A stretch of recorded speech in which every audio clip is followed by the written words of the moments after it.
సాక్షాత్ అమ్మవారు చెప్పింది. అమ్మవారు ఏం చెప్తుందంటే ఆమె మాటలే నేను చెప్తాను. నన్ను శ్రీచక్రంలో పూజించినా పూజించకపోయినా, పంచదశి మంత్రం జపించినా జపించకపోయినా, సహస్రనామ పారాయణ మాత్రం నా ప్రీతి కోసం నిత్యం చేయాలి. అలాంటి వారు నా అనుగ్రహంతో సకల కోరికలను పొందగలరు. దీనికి సందేహం లేదు. సాక్షాత్ అమ్మవారి చెప్పింది. మరొకసారి చెప్పలేదు.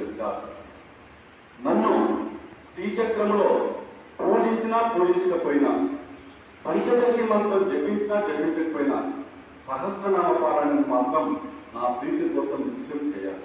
అలాంటి వారు నా అనుగ్రహంతో సకల కోరికలను పొందగలరు. దీనికి సందేహం లేదు. అందువలన నా సహస్రనామమును ఎల్లప్పుడూ శ్రద్ధతో కీర్తించబడదు. అలాంటి మహాభాగ్యం స్వామివారు మనకి ఈరోజు కలగజేశారు.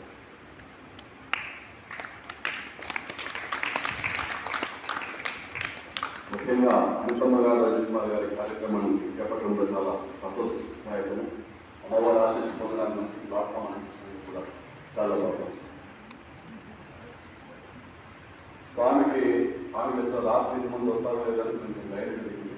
ఎందుకంటే ఎవరికి ఫోన్ చేసామని ఎవరు బాకీ పొందగా వెళ్ళిపోతున్నాను వెళ్ళిపోతున్నాను అందరూ వచ్చిన చోడమ్మ గుడి, సూపర్ బజార్ భోజన రామాలయం అందరికీ ధన్యవాదాలు చెప్తున్నాను స్వామి.